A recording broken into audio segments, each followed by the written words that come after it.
పేదరికం. కనీస అవసరాలు కూడా తీరని స్థితినే పేదరికం అంటారు. పేదరికం రెండు రకాలు: నిరపేక్ష పేదరికం, సాపేక్ష పేదరికం. కనీస జీవనాధార వినియోగాన్ని కూడా పొందలేని స్థితిని నిరపేక్ష పేదరికం అంటారు. కనీస అవసరాలు తీరినప్పటికీ అధిక ఆదాయం గలవారి కన్నా తక్కువ ఆదాయం గలవారి జీవన ప్రమాణ స్థాయి తక్కువగా ఉంటుంది. ప్రజల జీవన ప్రమాణ స్థాయిని పోల్చడం ద్వారా తక్కువ జీవన ప్రమాణ స్థాయి గలవారిని పేదవారుగా గుర్తించడాన్నే సాపేక్ష పేదరికం అంటారు.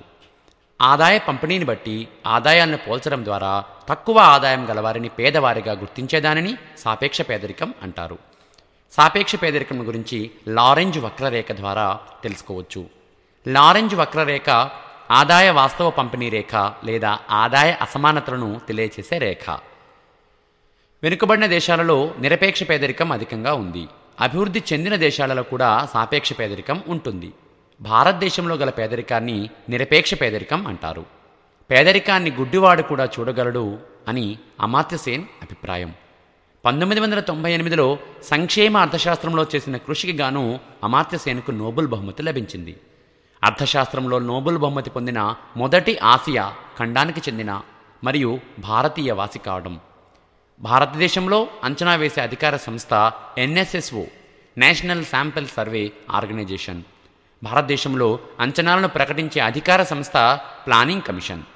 భారతదేశంలో పేదరికాన్ని అంచనా చేయుటకు పేదరికపు గీత లేదా దారిద్ర్య రేఖ పావర్టీ లైన్ను రూపొందిస్తున్నారు. ఈ దారిద్ర్య రేఖను రూపొందించిన వారు దండేకర్ మరియు నీలకంఠ రథ్. 1960-61లో వీరు పావర్టీ ఇన్ ఇండియా అనే గ్రంథాన్ని ప్రచురించారు. దండేకర్ మరియు రథ్లు భారత్లో 1960-61లో పేదరికాన్ని అంచనా వేయడానికి పావర్టీ లైన్కు ప్రమాణంగా తలసరి రోజుకు కావలసిన ఆహారము 2250 క్యాలరీలుగా నిర్ణయించారు. 1962లో ప్రణాళిక సంఘం నియమించిన ప్రత్యేక పరిశీలన సంఘం గాడ్గిల్, కేసీపంత్, గంగూలీ మరియు శ్రీమన్నారాయణ దండేకర్ మరియు రథ్ల పేదరికపు రేఖను అంగీకరించడం జరిగింది. ప్రజల కనీస అవసరాల పరిమాణాన్ని మార్కెట్ ధరల ఆధారంగా ద్రవ్య రూపంలో అంచనా వేసి దారిద్ర్య రేఖను నిర్మిస్తారు.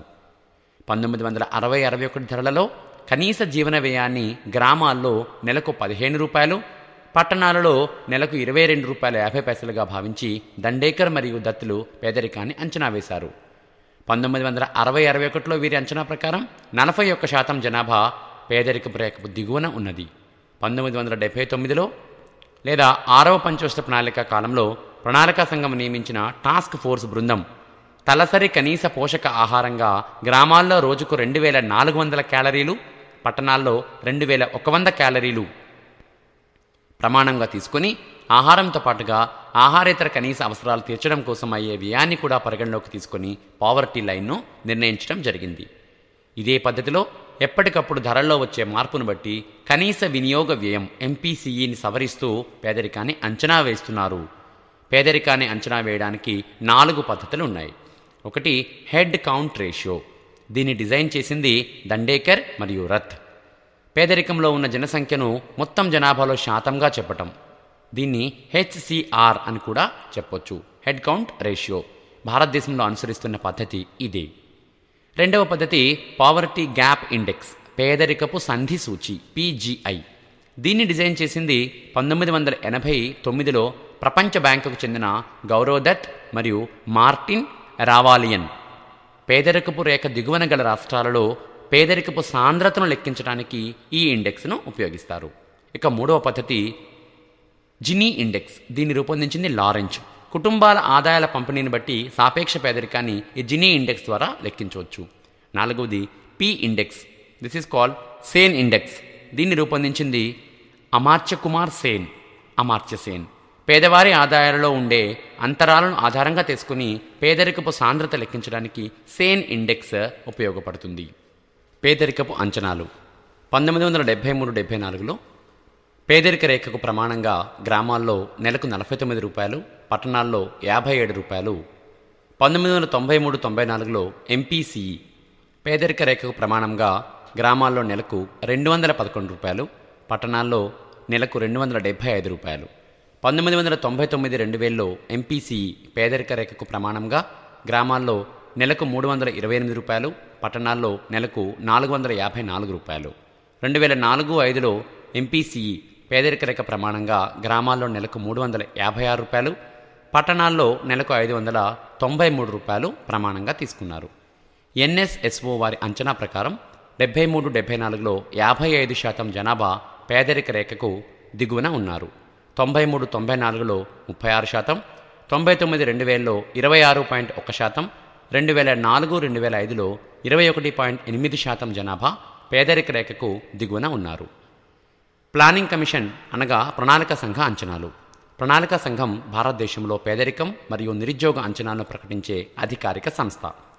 సాధారణంగా ప్రణాళిక సంఘం ఎన్ఎస్ఎస్ఓ వారి అంచనాలే ప్రకటిస్తుంది. కానీ 93-94లో మాత్రం లక్డావాలా అధ్యక్షతన పేదరికాన్ని అంచనా వేయడానికి ఎక్స్పర్ట్స్ గ్రూప్ను నియమించడం జరిగింది.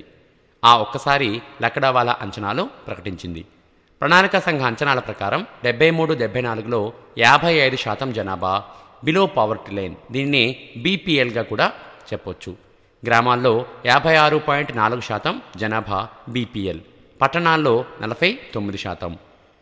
లక్డావాలా కమిటీ 93-94లో 36% బీపీఎల్, గ్రామాల్లో 37.3% బీపీఎల్, పట్టణాల్లో 32.4% బీపీఎల్ అని ప్రకటించింది. 99-2000 26.1% బీపీఎల్, 27.1% బీపీఎల్ గ్రామాల్లో, 23.6% బీపీఎల్ పట్టణాల్లో. 2004-05లో 21.8% బీపీఎల్.